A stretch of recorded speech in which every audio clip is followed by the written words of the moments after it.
Nqobile, good morning. What can you tell us?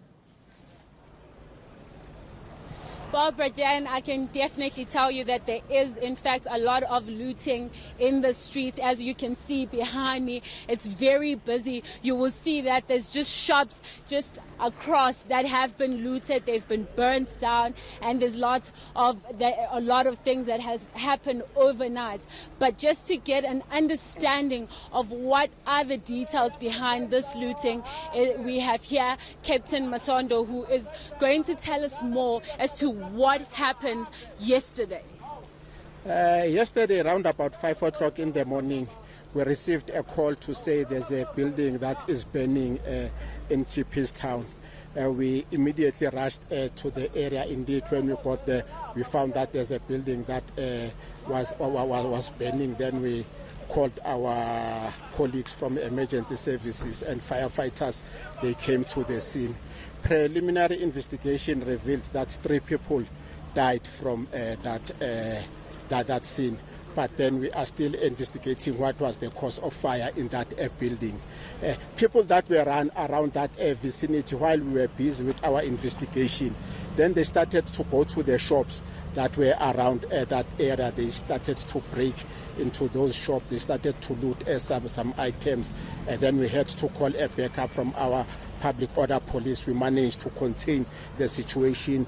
We also arrested 4 suspects at that time. And during the day, we were all over the area to make sure that it doesn't spread to other areas.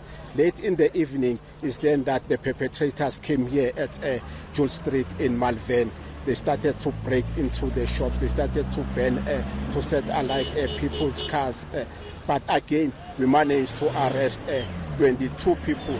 So the people that we've arrested so far in this area, it's 31. And we've intensified police visibility. We've got police from SAPS, we've got JMPD that are in the street monitoring the situation. But obviously there's a lot of violence, and we've seen a lot of shops being looted. Just how much damage are we talking about here? It's quite a lot, I must say. But the owners of these shops are at the police station now. They are giving us statements. They are telling us what is it that was taken from their shops. Is then that we'll be able that how many shops exactly were damaged, how many cars were damaged. But we've started with our investigation, and we are hoping to arrest more suspects. Is it a xenophobic attack?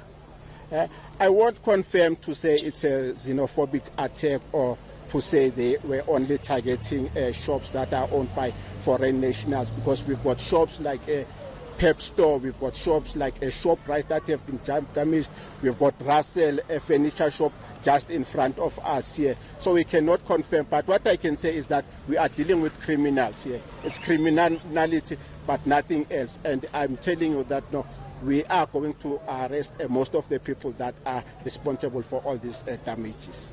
Thank you. As you can hear there, Bradan, Captain Masondo explaining to us that there are some people that have been arrested.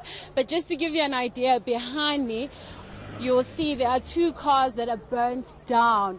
And that's just a little bit. That's the start of it all. If you look at those 2 cars, there's literally garages around this area where cars are burnt, the entire garage. So you can't really estimate the amount of damage that has been caused by this looting and criminal activity in this area. And just on my left, there are shops that have been burnt down. When we came in, we saw some of the people still getting stuff from the shop, like what Captain Masondo was saying, that from the Pep store there, which is now burnt beyond recognition, we saw some people still taking stuff in there. So there's definitely a lot of criminal activity happening, and there's definitely a lot of people pouring in, and the police were shooting just a little bit earlier with rubber bullets. So we'll see as time goes by as to what is going to happen. Thank you very much. Nqobile Madlala in Jeppestown.